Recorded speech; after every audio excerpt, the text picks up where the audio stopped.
Hello and welcome to the Red Robin Podcast Rugby League World Cup preview, which is powered by 360 Chartered Accountant and Budget Ties Auto Centre. The start of the Rugby League World Cup is now just a matter of a few days away, and joining me live from Australia to help preview the biggest event in World Rugby League is Jason Costigan, or as he is more affectionately known, Costo. Thank you for joining us, Costo. It's a real pleasure to have you on the podcast. Hey, Jono, look, g'day to you from down under, from old Sydney town. And Jono and Costo, it's got a bit of a ring to it, so maybe this could be the genesis of something special, notwithstanding International Rugby League showpiece events, which, of course, as we all know, as our viewers know, is only a matter of days away. It's hard to believe, particularly after the controversy of last year with the Aussies and the Kiwis, being party poopers, if you like, being postponed, or the tournament being postponed, and here we go. Exactly, and the anticipation is really building for the World Cup. And, you know, I think, like you said, there was controversy last year with Australia and the fact that it was postponed. But I'm just looking forward to watching some rugby league now and getting away from all the noise about off-field stuff and just watching some really good rugby league. Yeah, not only that, Jono, but also the clash of the cultures. And that's what we get, I think, with the four corners of the rugby league universe when we look at not only the boys, obviously, but the women's tournament, which starts next month, as you would well know, and also the wheelchair tournament. And I called wheelchair rugby league actually last year between Wales and Scotland. In fact, I called the first wheelchair state of origin game early this year. So rugby league, in terms of its inclusiveness, is kicking along in leaps and bounds. As you know, we've got a great history in terms of inclusiveness. Going back many, many years, whether it's the Sullivans or the Beatsons of our game, who were trailblazers. And I think it's really important that we acknowledge that the clash of the cultures coming together and the rugby league family, because, Jono, that's what it is. It's the rugby league family. And, where you are in Hull, there's rugby league's a great game, but it's so intimate, isn't it, in terms of our family, of who knows who and how we're all connected. And I think that's a beautiful thing, aside from the greater athleticism and the talents of the footballers on show in the coming weeks. Yeah, and one of the great things, like you mentioned there, the family of rugby league, is the warm welcome that all the nations have received over in our country. We'll start with, obviously, though, Fiji. Bit disappointing to hear Ralph Rimmer's comments, and just not necessary, is it, in the build up to this fantastic Rugby League World Cup, to have it sort of tainted by some crass and ill-judged comments. Well, look, we don't want to dwell on it, but we can't sugarcoat this stuff. And, I'm a journalist by profession. I wrote about the game. I've been a police reporter and a court reporter in a previous life. But as a commentator, Jono, and you'll appreciate this, our fundamental duty is to call it as we see it. And the comments by the outgoing chief executive of the RFL last week were absolutely disgraceful, deplorable. You can't condone that sort of stuff. Look, trying to be funny, if he was a professional MC as a host from a television network, a radio station, that wouldn't be acceptable either. But to come from the number one official from the Rugby Football League, and I was a very much an outspoken critic of not only the comments, condemning the comments, but also wondering what the sanctions would be. And I've got to say, what has happened from Chairman Johnson and so forth has been just as disgraceful, how it came about, and then no sanction that I can detect. The Fijians obviously didn't want to make a big song and dance about it, but I spent time in Fiji last month. I was talking to my Fijian cousin through marriage only today. You can draw your own conclusions, Jono. Those comments, they went down like a lead balloon. Yeah, and it's not just the comments, like you said, it's the subsequent punishment, if you want for a better word, which obviously has not really come forward, has it? It seems to be brushed under the carpet and all forgot about, and Jono, it is a shame. Jono, I'll be the elephant. Jono, I'll be the elephant in the room. Excuse me. Rimmer should have fallen on his sword. If this happened in politics, in public life, public office, whether it's Number Town, Whitehall, Parliament House in Canberra, you name it, in the world that we live in today, let's not kid ourselves. Someone's got to pay a price for this sort of stuff. They get shoved to the backbench, or they leave the parliament altogether. Well, why is rugby league so special that you basically get rewarded? You can have a lap of honour and have a nice seat in the royal box or whatever it is at the World Cup final at the Theatre of Dreams on November 19 and then say, adios, amigo. Look, it's disgraceful what's happened or what's not happened. It needs to be called out. And I'm sure I'm not alone in saying so. Yeah, well, let's hope that is the end of that for now and we don't have any more ill-timed comments like that from Ralph Rimmer and his family in the background and he doesn't play a prominent role in this Rugby League World Cup. Costo, this is the Red Robin podcast. It's a Hull Kingston Rovers podcast. Today, in this podcast and this recording, we're shining a light on the men's game. Like we've already said, it is the most inclusive Rugby League World Cup. It's the most inclusive World Cup in any sport in the fact that the men's, women's and wheelchair game got the same billing. They've got the same opportunity. So it's really fantastic. But like we said, this is a Hull Kingston Rovers podcast and you're no stranger to Hull, are you, Costo? No, I've been on the banks of the Humber previously and fond memories around 96, 97 when I got to come over your part of the world.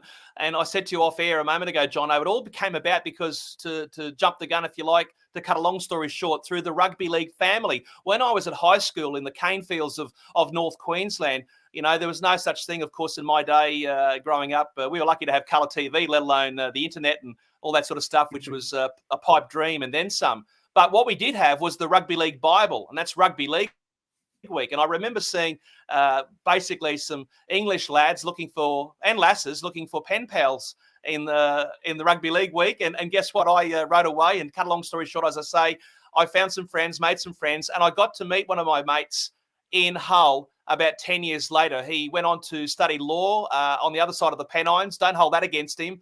But the family effectively is a bit of a divide across the river there with Hull KR and Hull FC fans. But look, they're rugby league people, rock solid. And I played host to his parents coming out down under, going to the Bradman Museum, a home of Sir Donald Bradman, if you like, in Bowral, New South Wales. So a great friendship through the family, with the family, all thanks to the game of rugby league and coming to your fair city of Hull.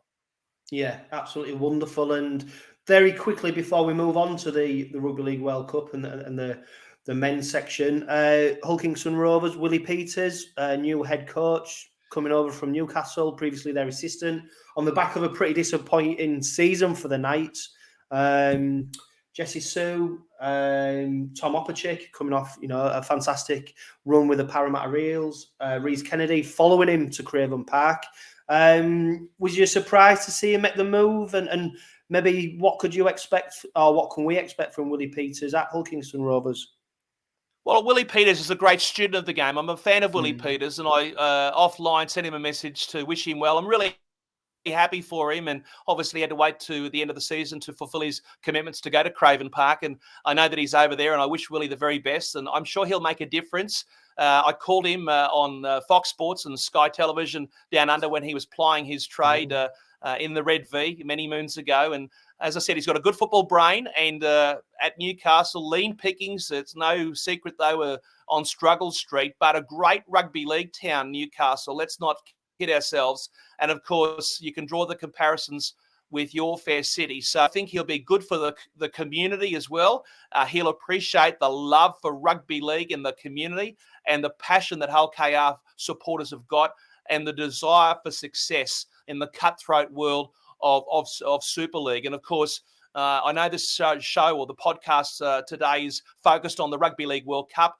But look, I've got my own views on Super League. I'm happy to talk about that another day in terms of the haves and have-nots and what needs to happen and a plan for expansion. Because, the amateur game, the Bala ranks, as I still call it, Jono, when I talk rugby league, I talk about the full gamut. A lot of people in this part of the world, they say they're rugby league fans, but deep down, Jono, they're actually NRL fans. They're not rugby league fans necessarily, and there's a big difference. So if you said to me, hey, Costo, let's grab a pie with peas or some mushy peas, as you say, in your part of the world, and a bit of instant coffee, a bit of Pablo, and we go and watch Siddle play Oral St. James, I'm with you, brother. And if you said to me, let's get on the jumbo jet and come to Port Moresby and watch the Leigh Bombers, or Leigh Tigers as they're now called, playing at the National Stadium, or Lloyd Robson Oval, the old days, I'm happy to have that as well. So I'm a rugby league nut from way back. I called my first game when I was 16 on what's now Channel 7 in Mackay. And so that's Rugby League Central. And I know that your part of the world, they love their footy there. And I think Peters will do a good job It's not easy to break the mantle of those top clubs, as you know. There's only the 3 that are still surviving in the top flight that have dominated Super League. I was there in the second year of Super League, calling Super League on radio on the Pulse of West Yorkshire a long time ago. What we don't have in Super League is other teams winning the competition at the business end of the season. That's what we have in the NRL, and it's a problem that the RFL or Super League need to fix, and fix it now. Yeah, and that is very much the challenge that Willie Peters has in front of him, is to try and break that stranglehold that, you know, Wigan, St Helens, etc. have on Super League. And if he does that, well, he will be a well-revered hero in East Hull. He'll go down in folklore if we manage to do that. If we look ahead to the Rugby League World Cup now, then, Costo, tell us about your early memories of the World Cup and why you're excited and looking forward to it as much as you are.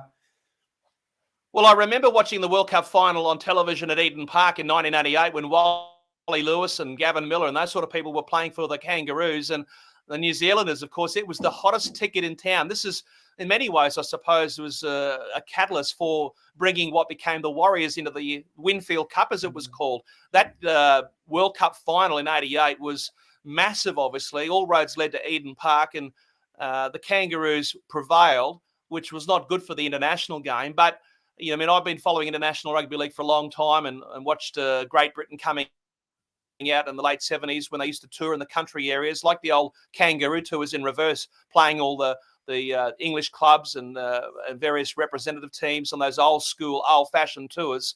But, you know, I had the privilege of going to World Cup games. I think 1992, for example, it's a game that only boffins like me might want to bring up, but it was the Kangaroos versus the 𝐂𝐿s in Townsville. Mm-hmm. And the Kangaroos creamed the 𝐂𝐿s, Jono, but the game counted for World Cup points. And I know that John Wagambi, the Papua New Guinea coach at the time, he took it ever so seriously, as you can imagine, because up there, and you know, obviously my cousin Neville Costigan, having played for Papua New Guinea, you get to captain or coach Papua New Guinea. That's probably the second biggest job in the country behind being Prime Minister. So, you know, the format has changed, as you know. Back in those days, you had to get points playing in a test match to qualify for a straight-out final, which was different to how it started in 1954, if you want to go right back to the beginning, which is significant in our game, being the second World Cup, if you like, after FIFA's version. Fast forward to what's happened in the last generation or two.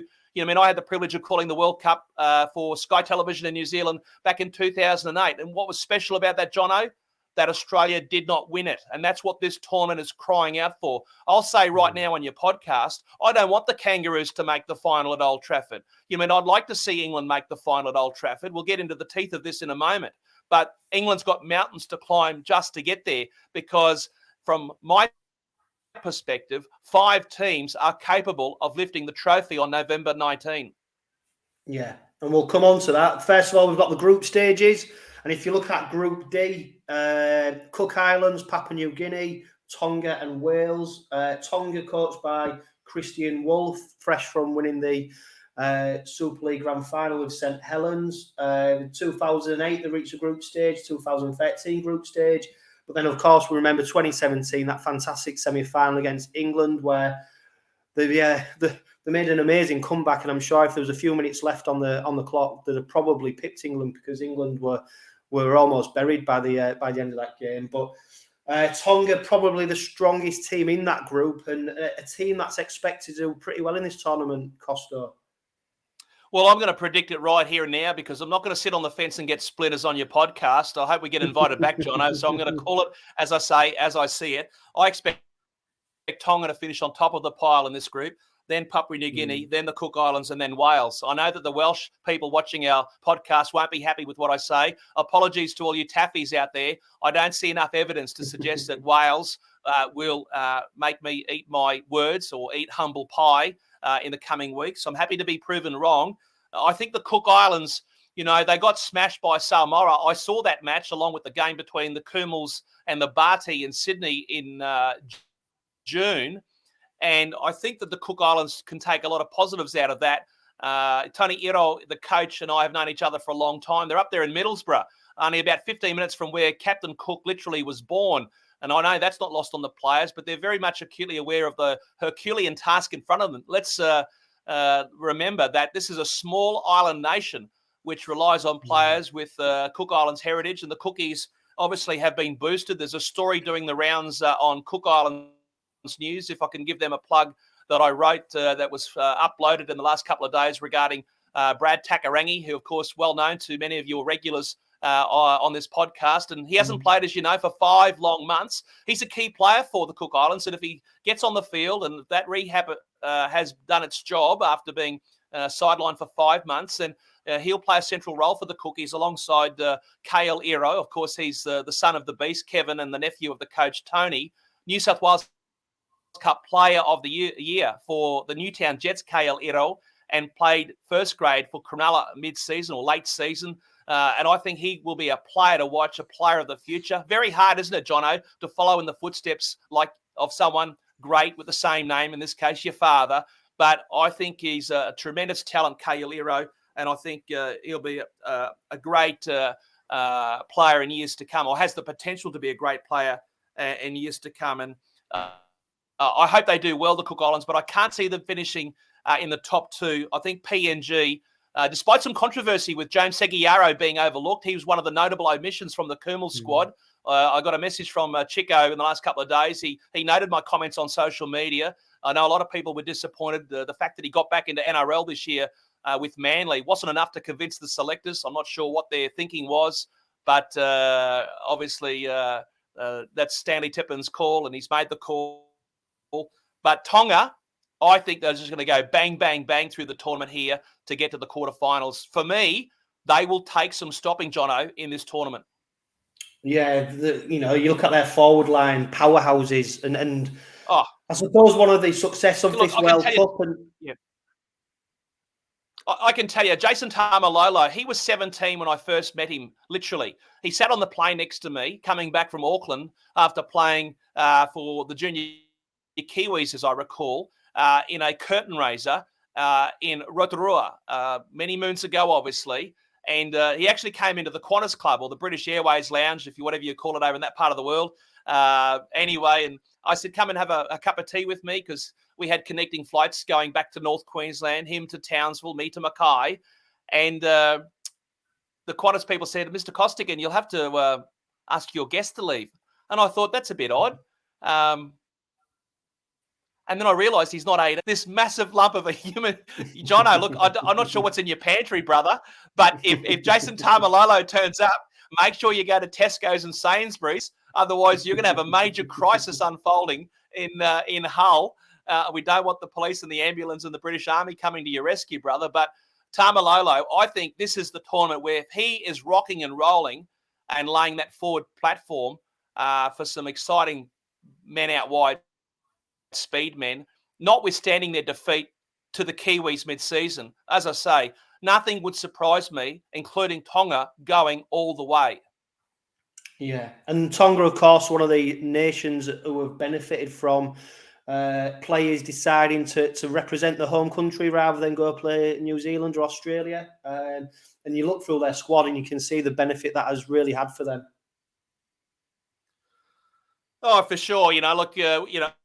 Well, for Fida, for example, his warm-up match performance, for example, they have so many players, haven't they? And they have players that can dominate. If you hypothetically look forward, Jono, to after the tournament and think, I wonder who will be in the team of the tournament. Get your head around this concept. Imagine if there's only 2 Aussies in it. Now, maybe that's Tedesco and Nanai. But just imagine that. That is International Rugby League. And I'm not sure if the chairman's willing to say it, given that he's an Aussie, but International Rugby League is crying out for some unpredictable results in this tournament. Yes, we want it to be successful. John Dutton, I think, on the whole, has done a very good job in getting it together and sticking to the task at hand, particularly after the shenanigans of 12 months ago with what happened in Auckland and Sydney with the power brokers in that part of the world. But in terms of on-field success, you and I both know the financial success of the tournament will help and can help International Rugby League in developing the game in places far-flung, in outposts here and there. But for that to happen, by and large, we need England to play well. We need England to play well, and that starts, as you know, full well at St James's Park against Samoa. And you did touch on, Jono, about how players have basically, let's not kid ourselves, they've turned their nose up at playing in the green and gold, haven't they? They've basically said, nah, we don't want to do that. Now, that's a bit of a culture shock for a lot of people. Meninga's got an embarrassment of riches, but Samoa and Tonga particularly have obviously benefited from that. But will it result in what happens on the scoreboard? Will we see Australia possibly even missing the final at Old Trafford? And I'm not prepared to rule that out. Yeah, and we're going to come on to Group B very soon. We've got Group C, headlined by New Zealand. You've also got Lebanon, Jamaica, and Ireland. And for me, that's a really interesting group because it's more about that second place. You've, of course, got Jamaica who are making their tournament debut. You've got Ireland who have got a smattering of Super League and NRL stars in there. And Lebanon, a bit of an unknown quantity. Mitchell Moses, of course, captaining them, one of the real standout players. So for me, I think New Zealand, of course, are gonna win that group. But that second place spot, I think, is really up for grabs in there. Yeah, look, for second place, I think Lebanon, and Jed Corcoran won't particularly like what I'm going to say here, and I can just notice your ears pricked up there, Jono, because, again, nothing would please me more, particularly with my surname, than to see Ireland do well. And a big shout out to Jim Reynolds and the team at Rugby League Ireland who've been doing some great things. I've had the privilege, Jono, of calling the last two First Division grand finals in County Dublin from Malahide to the north of the Irish capital in the last couple of years. And it's been a big thrill to call those matches along with other grand finals in the developing world, the emerging world. But look, 𝐂𝐜𝐿 is obviously key and central to the Irish campaign. There's no doubt about that. An injury curtailed his ambition to represent the country that he's entitled to represent through his grandfather from Galway, as I recall. And good on him. I wish him well. I do wish him all the very best, particularly after he came back into the NRL this year and with what he did with the Roosters after what he endured in 2021. But they're going to take more than Luke 𝐂𝐜𝐿 to get to the quarterfinals, the Wolfhounds. So I wish Coach Corcoran all the very best in the campaign. I think Jamaica, if you're not supporting, that'll be everyone's second team, Jamaica, I suspect. And the Reggae Warriors, I'm not sure what happened up at Derwent Park at the home of Workington Town. I've been up to Workington, in fact. So a big shout out to everybody who's a regular at Derwent Park, one of the great venues up there in Cumbria. But the Reggae Warriors, look, it'll be a great experience for them, Jono. Let's not overlook that. And it's an opportunity for players to make a name for themselves. And it's well known that if Dominic Young had been playing for Jamaica, that would have been a big plus for the Reggae Warriors, but it wasn't to be alongside his brother. So they'll deal with the cards the way they've fallen. But the Lebanese team, Michael Cheika's the coach. He really wants to impress here, no doubt, because he's been schooled up in rugby league, notwithstanding his history with 15-a-side, of course, famous as the coach of the Wallabies and nowadays with the Pumas in the 15-a-side game. But David Kidwell, let's not forget him. He's involved with the Pumas, so he's been learning continuously about rugby league. Brad Fittler was one of his mentors and teachers. And Moses, look, he's been a great player for Parramatta this season, and obviously close but no cigar. And I think the Lebanese team will be competitive. 𝐂𝐻𝐿 Masri comes to mind, having this discussion with you, Jono. You mean it's 20 years tomorrow? I actually looked up the history books. 20 years tomorrow since I called the greatest Lebanese player in history in rugby league playing in the green and gold. 20 years ago tomorrow at the Cake Tin in Wellington when he played for Australia. And that was 2 years, of course, after he played and captained Lebanon in the 2000 World Cup. So, there's a lot of Lebanese people, particularly in the Sydney's western suburbs, who are jumping on the bandwagon and they're hoping for success. And who will finish second to the Kiwi Juggernaut, coached by Michael Maguire? How ruthless were they at Headingley the other night? Absolutely impressive, weren't they? 14 tries to Zippo. They got the big donut, didn't they, the home side, against much vaunted opposition. So I think Lebanon are good enough to finish second to New Zealand. Yeah, it's really interesting sad story, isn't it? Michael Cheika being the head coach, of course, Argentina rugby union head coach, previous coach of Australia, and the fact that he's so willing to lend his support and take on the Lebanese side. Of course, Mitchell Moses is going to be a fantastic player for them. And if you look at Jamaica, I think the real success story for them is that they've actually got I think it's 6 players from the Doheny Park Red Sharks, which is a Jamaican domestic team. What an opportunity for them to come and experience top-level rugby league. Ireland, of course, led by Hull Kingston Rovers' George King. He's captaining the side. There's also Frankie Holton and new signing Louis Senior. They're in the Ireland side. And, New Zealand, like we said, are they on a par with Australia, or do you think they're pipping them at the moment?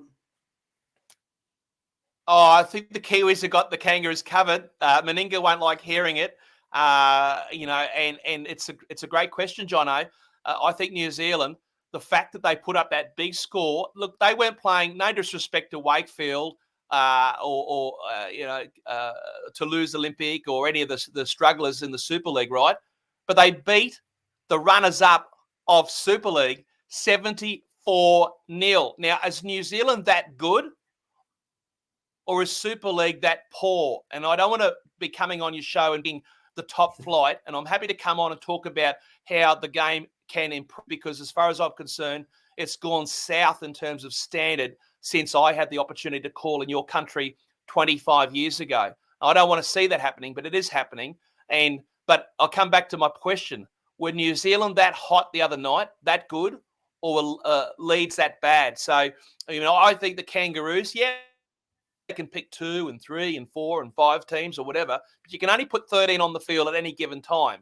And I think Maguire, don't forget, Jono, he got punted by the West Tigers mid-season. I've spoken to him a number of times this year. He was the coach of the local team in the NRL at the radio station where I used to read the news. And so I had a direct line, if you like, to the club in many ways, and that was our focus. And when Madge got punted, that's obviously a kick in the guts for any coach. And, it goes with the territory, though, doesn't it, coaches? And at some stage, name me a coach who hasn't been sacked. So he wants to do some work in terms of winning competitions or trophies, and he's got a golden opportunity here. I think New Zealand deserve to be favourites. And, this talk of the Kangaroos being favourites, I'll ask you this. Where do the bookies live?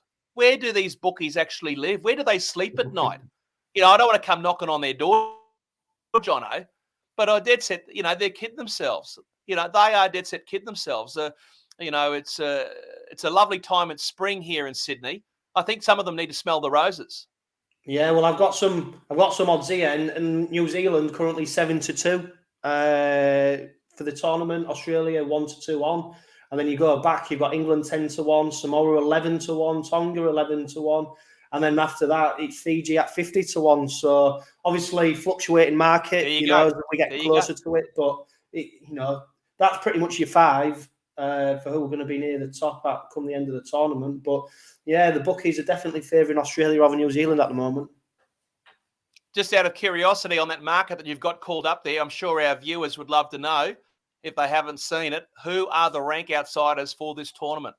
Well, as we're still on Group C, Jamaica at 2,000-1, and then that brings 2,000-1.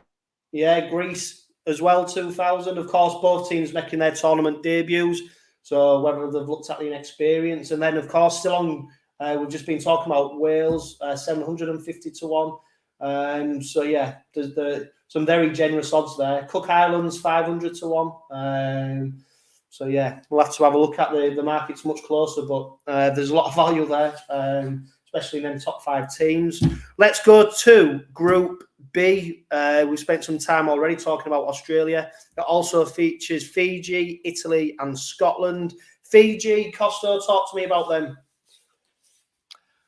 Well, Fiji, I spent some time there only a few weeks ago, as I say, calling their Vodafone Cup Grand Final. It was a great privilege for me. It was the 10th country where I've called rugby league, and they're excited about the Barty going to the Rugby League World Cup. National pride is at an all-time high with what they've been doing in sevens, obviously. And, they're naturally gifted, naturally talented players. I actually saw some of the Youth Cup Grand Final, which went to Golden Point, and some lovely passing and kicking skills on show, and some ferocious defence as well. Look, in terms of the Fiji inside the Barty, I think, look, before I go any further, Bulavanaka to all our Fijian viewers today, because belatedly, yesterday, of course, Fiji Day. And as I said, I was talking to my cousin's wife. She's very much born and bred Fijian earlier today. And She's looking forward to the World Cup with the likes of 𝐂𝐜𝐿 and 𝐂𝐻𝐿𝐴 combining, and Taruva at the back. I saw young Taruva play in his debut at Campbelltown in the fullback position for the Bati in their defeat by the 𝐂𝐿𝐴𝐿 mid-season. I think he'll be a revelation for Fiji. But, of course, this comes back to a forward platform being laid on by the likes of 𝐂𝐼𝐼𝐼𝐼𝐼. 𝐂𝐼𝐼𝐼𝐼 obviously was part of that Melbourne team that fizzled out in the NRL finals, Jono. And that's where I don't want to go to the Aussies straight away, but with Munster and 𝐂𝐼𝐼𝐼, this is like an extension of their season. It was a season that didn't end the way they wanted. It doesn't normally happen for those players in Melbourne. And so 𝐂𝐼𝐼𝐼, if he stands up and provides plenty of go forward along with 𝐂𝐜𝐿 out wide, like he's such a devastating edge runner, isn't he, 𝐂𝐜𝐿? And those offloads, if I was playing outside him, I'd be sniffing around him like a dog on heat, because he can pop it out the back door. And you can profit from that if you're clever enough and if you're ready. So to Joe Dakutonga, the Bati coach, I wish him all the very best. I think Fiji has every reason to think they can finish second in their group.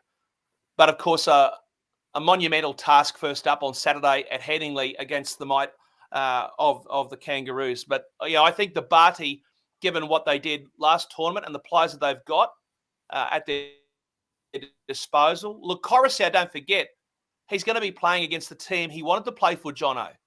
I wonder what's in his head, or if that's been addressed, or whether the Fijian team has pulled down the shutters and don't want to talk about that.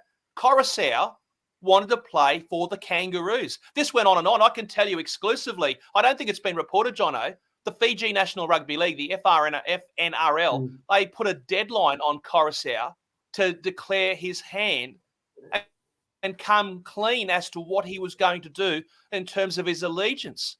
And he just ignored them. That was my takeaway from it all. And it went on and on and on, like a soap opera. And now, of course, he wasn't wanted by Meninga. They've gone with Harry Grant and so forth, right?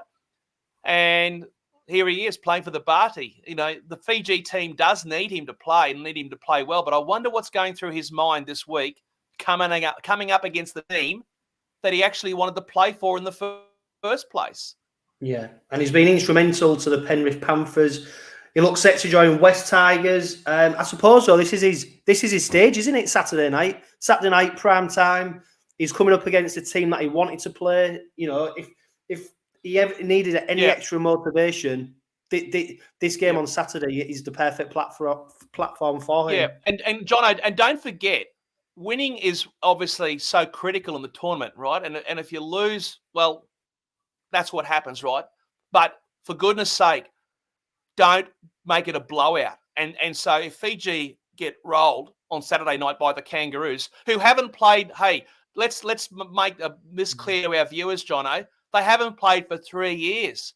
The NRL, I've been poking fun at them for months, NRL.com. They keep churning out these Gallagher's Kangaroos. I think that's the sponsor for them, Jono. Yeah. All right, the team of the month. I see you giggling there. Let's. I've seen the same thing. Let's not beat around the bush. I'm going to call. Hey, Jono, I'm going to call BS on it. Can we say that on your podcast? I'm going to call BS on it, live and in colour. Absolute rot. They haven't played for 3 years. They've done very little to promote the international game. They have treated the international game with utter contempt. And Volandis has been at the thick of it. I think it's been embarrassing for Big Mel, who is idolised, as you know, in both the UK and Australia and Papua New Guinea, those three nations in particular, with his connection to those three countries. And, I don't want to put, on Meninga, because he's doing the best job he can, but they haven't been playing. But have a look at the Poms. Look at your team. Have a look at have a look at Malta. They're not even playing in the tournament, and yet they keep popping around like a cork in the ocean. They played in Sofia against Bulgaria. My mate Adrian Frugjola, the Bulgarian coach, hammered. But Malta turned up with some of the players obviously based in the UK predominantly.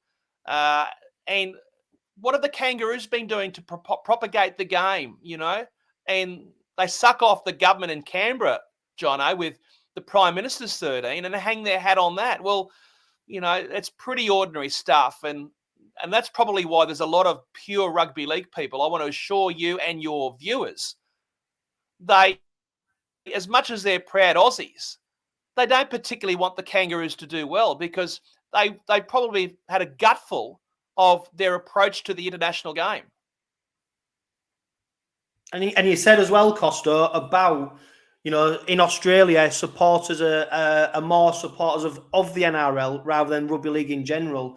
Does that transfer across to the national team? Is that desire and that hunger from the people in Australia to see them do well? Or are people just not bothered? Well, people do want to see people. Look, there's rugby league people. Look, if I tell you what, I mean, I'm the son of an immigrant, right? And so I look at it. I mean, I consider myself the game's most culturally diverse broadcaster. You know, I mean, I've got family connections. I've got first cousins in 6 countries across Europe. Okay. You know, I mean, my father came out in 1964. You know, he came out from the former Yugoslavia, from Albania. Came out on a ship from Italy, and you know, I have Maltese sisters. I have Albanian sisters. I have a North Macedonian stepmother. Neville Costigan, my cousin, captain Papua New Guinea. My father lived and worked in Papua New Guinea. 𝐸 Samari, the first Prime Minister of Papua New Guinea, tried to convince my father to become a PNG citizen. Neville's stepmother is Fijian. I spoke to her today. I spent 10 years of my life calling in the biggest Polynesian city on the world. So if that's not multinational or multicultural, then I'll give it away. And hence I'm disappointed not to be in the UK calling the Rugby League World Cup. But a lot of people, say if you're from Lebanese extraction, you want Lebanon to do well. You want the Cedars to do well. Even if you're a Bulldog supporter and you can't stand Parramatta, I'll give you the tip, Jono. You want Moses to lead the Cedars to a win or two at the Rugby League World Cup. You want to see that next wave after the pioneering efforts of 𝐂𝐿𝐴𝐻𝐿 Masri all those years ago, when I've got to say there was a big expectation of a wave of Lebanese players coming into the game, and it didn't quite happen. Now we've seen that Polynesian wave. In fact, I rode the wave in the early 2000s with the Warriors becoming a juggernaut in their own right in the NRL, and obviously culminating internationally with the Kiwis winning that World Cup 14 years ago. So look, you know, I mean, there's a difference between not being patriotic and also wanting to see the game internationally expand. And we've had a lot of people with their head in the sand, and too many as far as I'm concerned. And guess what, Jono? They've been running the game, and that's been at the game's detriment. Yeah, it's going to be really interesting to see what comes on out of the back of this World Cup. And like you said, for the greater good of the game, the more shock results, the more competitive games we can see, much better for everyone involved in international rugby league. One team that might struggle, and we've just been talking about Australia, of course, captained by 𝐁𝐮𝐝𝐿, is Italy. He's been a standout player for them in the last 2 World Cups. They're also missing Paul Vaughan, Daniel Alvaro, Nathan Brown, probably their standout player, but it looks like Italy are probably going to struggle in this group stage. Well, I think so, but I don't think they're going to struggle as much as Scotland. I looked at the Scottish team, and I think from memory, there's only 1 NRL player in the Scottish squad. So, you know, I don't want to be death riding Nathan Graham in the Bravehearts, but I think Italy will do better than what some people may think. I was talking to Leo Epifania, the Italian coach, a few weeks ago, and you know, you're right about what you say. Nathan Brown is going to be central to the Azuris campaign in this particular tournament. But Cooper Johns, I just want to make mention of Cooper Johns, the son of Matthew Johns, of course, former international, well-known media personality down under. He has parted company with the Melbourne Storm and he's fishing. He's got the trawler coming out of the port of Hull, and he's gone into the North Sea, Jono, and he's looking to catch a fish, and he's looking for a club. If people didn't read my analogy very well, but he is looking for a club. He is fishing for a club, and he ain't going to get a better opportunity there to do it than in this tournament with the Italian side. So I wish Cooper Johns all the very best. And the one player that I want to make mention of for Italy is Jack Capagnol from the South Sydney Rabbitohs, and obviously Jason Demetrio has got a pretty good roster there at South Sydney. And so Jack Capagnol has come down from the Queensland Cup team, the Northern Pride. A little bit of trivia. His grandfather, Angela Creamer, back in 1966, scored 3 tries against the touring Great Britain Lions. So he has got great rugby league pedigree. There's some of the backstories that you probably haven't heard about. But I probably go to different neighbourhoods to the usual people who talk about the game and commentate on the game. And I know that everybody in Tully, in the wettest town in Australia, Jono, they get 3, 4, 5, up to 6 metres of rain and banana town of Tully each year. That's Jack Capagnolo's hometown. So him coming to the north of England, and if it's bucketing down, typical north of England stuff, right? He will lap it up. And the kicking game that he brings to the fore perhaps will be better than what people anticipate. I think Italy will finish third in the tournament behind the Kangaroos and the Barty, and Scotland coming fourth in that group, in Group B. Yes. 𝐂𝐿𝐴𝐿𝐴, of course, from 𝐂𝐻𝐼𝐸𝐴 Rovers, probably one of their standout players. Scotland, a really good professional. Scotland suffering probably from Lachlan Coote not making the squad. He's decided to miss this one. He got stood down at the end of the season for 𝐂𝐻𝐼𝐸A Rovers after suffering 3 concussions during the season. I know he's out in Australia at the moment. I saw him pictured with up at the North Queensland Cowboys. Have enjoyed great success there. So I think Scotland will really suffer from him not featuring for them. Yeah, he's a loss. No doubt about it. He's a great fella, Cootie. Very popular clubman at the Cowboys. And a lot of people at the Cowboys, I was the original voice of the Cowboys. So we talk about the family of rugby league. I'm pretty well connected to a lot of the old school people, part of the Cowboys family over a long period of time. And I can tell you, Jono, they were really disappointed that he ended up leaving the club when he did under those circumstances.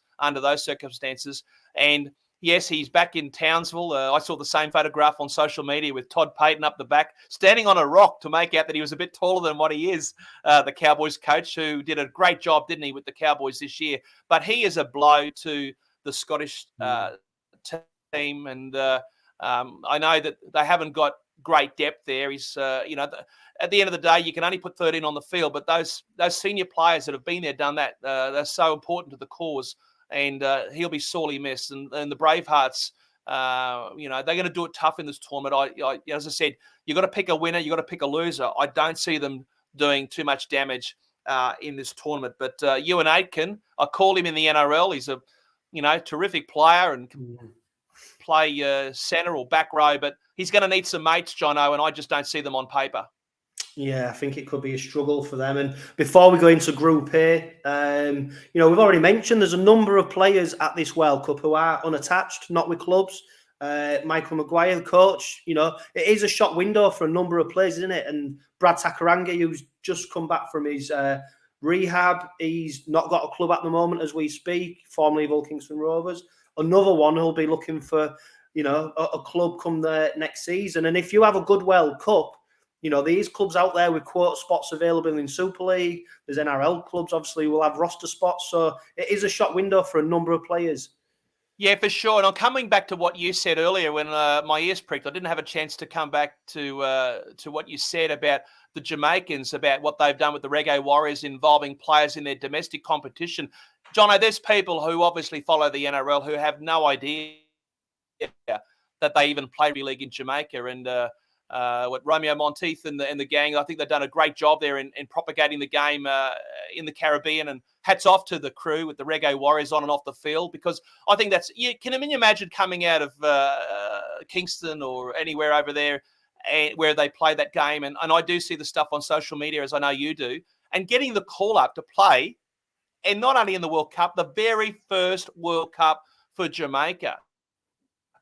And so a great learning opportunity. And I want to acknowledge the Greeks as well, because what they've done, they're involving some of their players from their domestic competition. And I know they were very excited just recently with their women's team rolling through Serbia in Athens. In fact, last weekend, I saw some highlights of that game in the ladies. So some green shoots appearing. And I think it's just wonderful to see players from these far-flung corners of the rugby league universe coming in and joining their semi-professional and professional brothers in this environment. And it's a shop window. So, if there's some player from the Reggae Warriors who does well, or from the Aris Eagles in Greece and does just as well, and they get a contract at Post Office Road or at Wakey or anywhere. Maybe it's with a club in the south of France.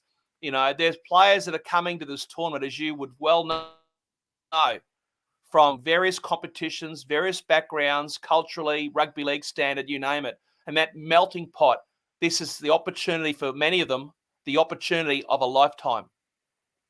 Yeah, and thank you for mentioning Greece, because that brings us nicely into Group A, which features England, France, of course, Greece, and Samoa. Two teams in there, two countries in there, Group A, who have suffered from maybe a few off-field problems. Greece, of course, not recognised. Rugby League in Greece not recognised by the government. They've had a real struggle getting funding for the game over there. And Samoa, off-field problems that have dogged them for the past year, but it looks like they're finally getting it together in preparation for the first game of the tournament, which takes place in Newcastle on Saturday against the hosts, England. Well, let's get rid of this game between Samoa and England, or England v Samoa, the tournament hosts, and ticket sales. I know that have been very good. I don't know where it's at now, but I'm sure John Dutton is keeping a close eye on the counter there at St James's Park, and all roads do lead to St James's Park. And I'll tell you what, there's going to be some thrills and spills on Saturday afternoon after the opening ceremony. And I'm not talking about the zip line across the river, Jono. I saw that. I bet deep down you're very keen to give it a rip as well. And I'll tell you what, brother, if I get the chance, if someone goes down sick and we have to get on the big bird and come over, I'm happy to do the zip line as part of the initiation process. But all jokes aside, the Samoan side, they've got so much grunt up front, some classy backs, obviously. Where do you start? The England team, well, I'm not convinced. I'm going to be a bit controversial here. If Sam Tompkins is not past his best, then I want him to prove it. He's the captain, right?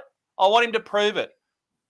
How good are you? Can you play all 3 games? Can you play injury-free? I don't want any players going down injured, and I particularly don't want him. I'm a big fan of Sammy, and I hope he does well. If he plays well and plays all games, then England's in this tournament right up to their eyeballs. But, I think with players like Victor Radley coming in, and obviously Dominic Young, obviously a big acquisition and doing pretty well, in the warm-up game as well. So I'm expecting him to feature prominently for the Poms. Yeah. England deserve to be favourites for this game on home soil with that crowd behind them. It's set up for them. But if they fail against Samoa, and it's possible, they could be in a world of hurt. And I think that the likes of Burgess and co, that the senior players do need to stand up in this game, because the Samoans, you have a look at that Penrith backline, or that Penrith flavour to the Samoan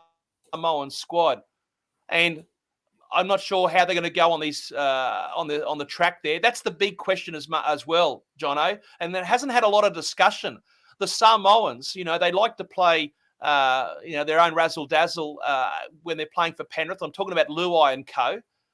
But the English conditions are very different, and as to how much experience they've got, what they're going to do, it does favour England, those home conditions, and they need to make sure that they get their kicking game right.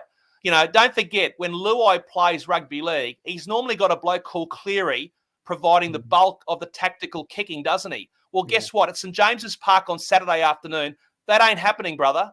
And he's going to have to shoulder the load. And so a lot of pressure needs to be brought to bear on Luai by the Poms if England is going to stick it to them. Yeah, and I'm very much looking forward. I'm travelling up to Newcastle to cheer on England in that game. I also went to the England-Fiji warm-up game last Friday and got to see Dom Young up close and personal, and he looks a phenomenal talent.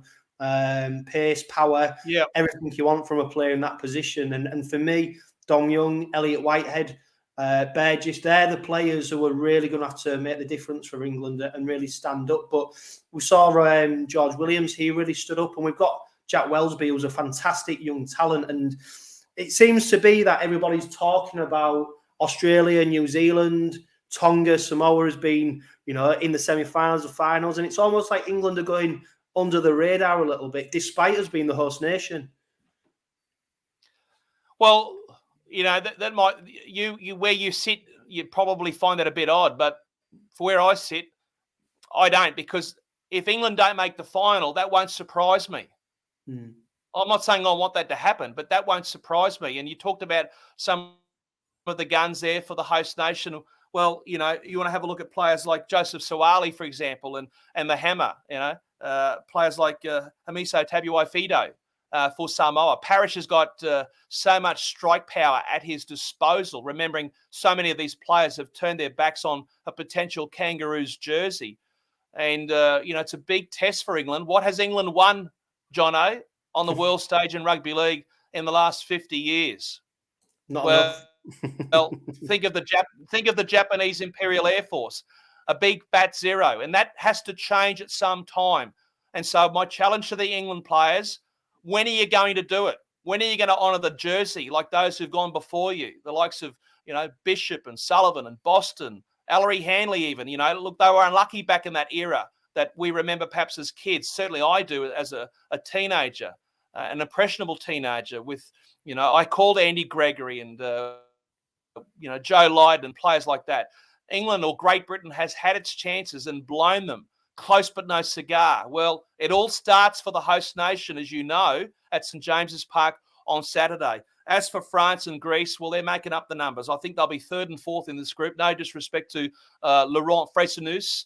I think he's doing a great job, and he's been ably supported by the highly rated Trent Robinson, obviously, as director of rugby with FFR 13. And I know off the field that Luc Lacoste and his team are doing a great job to support them with the resources they need for this tournament, notwithstanding the fact that they've got exciting times in front of them, of course, with the World Cup to be hosted in France in 2025. And as I said, the Greek team, you know, players coming from their domestic competition, it'll be a great experience for them. But, you know, the fascination for me is, can England finish on top of the pool, or will they finish second?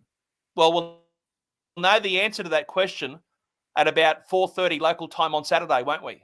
Yeah, and it is a crucial game because you'd imagine whoever wins that fixture will finish top of the group. So it's a hugely significant game, not only because it is the opening round. You've got the 𝐂𝐼𝐸𝐿 who are opening up the game.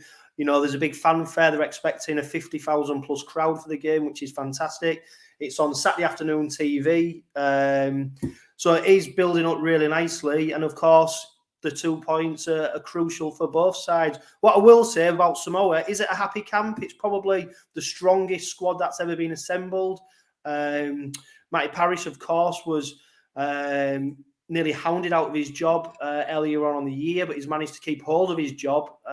Is it a happy camp? Well, I'll be really happy if they make the semi-finals, because they've never done that, have they? And you go back to the days when I think Sir Graham Lowe was in charge of what was then called Western Samoa. So Totoa, I wish them well. You know, they have been underachievers for quite some time. When I was calling on Fox and Sky down under in the NRL for a decade, basically the Polynesian flavour to the Warriors in the game was led by the Samoans. But the Tongans have become far more prominent, haven't they, on the world stage and in terms of players at the elite level. And it's not just Tamalolo, but this is a chance for Samoa to show that they are happy camp. Parish needs to deliver. He is under a lot of pressure. That's what you're alluding to, Jono. You are right.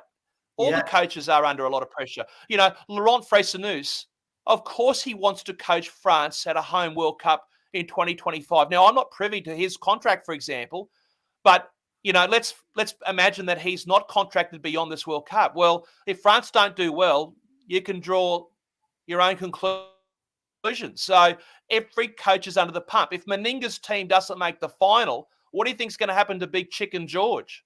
So it just goes with the territory, doesn't it? And so pressure is on everybody. The stakes are high. And also commercially, I'll come back to what I said earlier, Jono. You know, England, if England plays well and goes through to the big dance, that's great for John Dutton and Rugby League World Cup 2021. The organisers will be going ching, ching, ching, ching, ching, ching, and rightly so. We want the World Cup to make money. I don't know if it will make money. I had heard that it will be a break-even affair. Well, if that's the case, that's piss poor.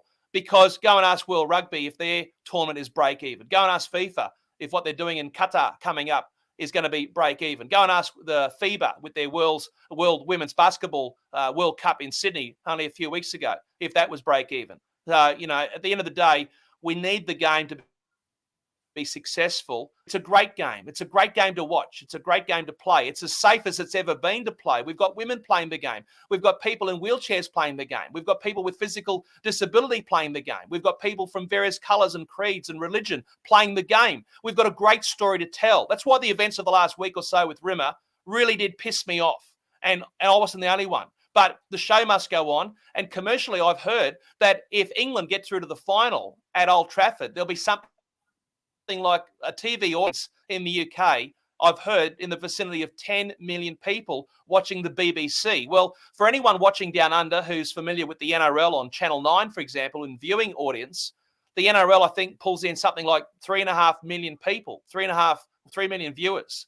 So that's a big thing for our game in the UK, and we want the UK to be strong. I want to see the Super League be strong, but that's a discussion for another day. But England playing well in this tournament would be a massive fill-up for international rugby league. I want England to do well. We need England to do well, but it starts Saturday, and I'm very nervous if I'm an England supporter because Samoa has the firepower to blow the Pommies off the park. Yeah, God, I'm excited, Costo. I'm really excited. Now, you said you're not going to sit on the fence. I want you to give me your semi-final lineup and then your overall winner. Well, you put me on the spot here because I haven't got the graphic in front of me to show the crossover of the draw. But I'll tell you what I will tell you. I'll tell you what, Costo, if Australia and New Zealand win their groups, their pathway, they'll meet in the semi-final. I know. I was going to say that. And look, I was going to jump for it. That's why I said earlier, and I've said it a couple of times in our discussion, I don't think Australia will make the final. And I believe New Zealand will cull the Kangaroos in the semi-final. You heard it live and exclusive here on your podcast with your good sponsors. I believe that in black will knock the Kangaroos over and extract revenge for what happened when Matthew Ridge missed that golden opportunity at Huddersfield, back in 1995 in the Centenary World Cup. I believe that Michael Maguire's men can knock over the Kangaroos. I believe that Joey Manu will be the player of the tournament, possibly the player of the final. I believe New Zealand will win, and I'll just recap by saying I don't think Australia will even get to the big dance. Yeah, huge call, absolutely huge call, and it'll be interesting to see what the reaction is back over in Oslo if they don't reach the final. Because I think, can I just quickly jump through? Because obviously, if England don't beat Samoa, England will be on a collision course then with Tonga, will they not? Yeah, that's correct. And so, what do you think? I'm thinking. I'll tell you what I'm thinking, because I bet you're wondering if you haven't wondered before we came on and discussed it. If England have to play Tonga in a semi-final, I don't think England can beat them. I think Tonga will beat them. And I actually will say it on your show that I believe what we're contemplating here in this final, in this tournament, is a final between the Kiwis and Tonga at Old Trafford. How that plays out commercially, and it plays out from a broadcasting point of view, who knows? So time will tell. If we've got egg on our face, what can I do? Have a bath? Well, my biggest worry around England is the depth of the squad. And I think they've got some very competitive fixtures to play, and it only takes, to be missing 3 or 4 players from that squad, top-level players from that squad, and they look very lightweight, whereas you look at the Tongans, you look at the Samoans, the strength and depth what they've got is superior to England. I'm going to challenge, John. I'm going to challenge you. I'm going to ask you if Tompkins goes down, if he breaks down at St James's Park Saturday afternoon, what happens then? Yeah, well, the options are, you could put Welsby. Jack Welsby was obviously Super League's Young Player of the Year, absolute standout talent. I still think Shaun Wane is heavily reliant on Sam Tompkins, maybe too reliant. He's been the poster boy for English Rugby League for the last, 10 years now. This is probably his last chance to shine on the world stage. Could this be the tournament where he pulls it all together and he pulls England to glory? it's all ifs and buts, isn't it, with Sam Tomkins? Because there's no doubt that when he's on his day, he is without doubt one of the best players to play. But is it just a bit too late for him now? And that's the worry you have around Sam Tomkins, because he has got an injury record that suggests that he might not play every game in this World Cup. Yeah, well, I mean, I'll believe it when I see it. I think Radley's inclusion, I've said it earlier in our discussion, I think that's a huge plus for Wayne and the home team, a massive plus. And I take my hat off to Radley for what he has said on public record and to the motivation behind playing for England. They're going to need him, and they're going to need a whole lot more. But, you know, at the end of the day, how you play as a team, you know, the other mob might have better individuals. They might have these NRL premiership winners from Penrith, but, you know, they've got 2 arms and 2 legs, and they need to be put on their gluteus maximus, if I could use some Latin on your program. and Radley, you know, Radley don't mind the dirty work. He loves getting smashed up. He loves a smash-up derby. So, you know, I'm not sure how he goes with some of those Samoan forwards, but he might say to Marty Tapau, come at me, brother. Come at me. Yeah, well, it's, you know, like you said, Costa, I'm absolutely cannot wait for this World Cup now. This game on Saturday and then followed by Australia-Fiji, you know, 2 fantastic games to open up the competition. Anyone who's in doubt whether they should tune in and watch it and get behind it, I think you're going to see a real feast of rugby league, not just the men's game, the women's and wheelchair. So if you get the chance to watch a game, get to a live game, I'd recommend you do so, because I really think it's a great opportunity to see some fantastic rugby league. Costo, just before we finish, you got anything else you want to add? No, I just wanted to point out, of course, the Meninga with that Australian side, an hour or 2 before we came on air. Obviously, no Nathan Cleary in that 1-19. He's going with Munster and Daly Cherry-Evans. If Australia is to go to Old Trafford and to retain the trophy, Munster needs to play well. Whether Daly Cherry-Evans stays there at scrum half or number 7 remains to be seen. More players in their squad than otherwise that are uncapped.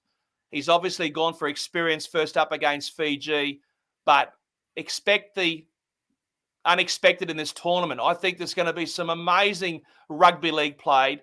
As I said, it's a clash of athleticism, a clash of ability, a clash of skill, a clash of culture. And I think it's going to be a smorgasbord of international rugby league, something that we can cherish, something that will be talked about for a long, long time to come. And we've been waiting for it for a while, haven't we, with the postponement from last year. And to think that it's just a matter of days away, I can't wait. Yeah, the Rugby League World Cup kicks off at 2:30 p.m. on Saturday, England, Samoa. It's going to be a feast of rugby league. A huge thanks to 360 Chartered Accountants and Budget Ties Auto Centre for powering the podcast. And Costo, it's been absolutely brilliant speaking to you. I could listen to you all day talking rugby league. The passion, the hunger you have for it is infectious. So I really hope our listeners and viewers get the same bug that you've got.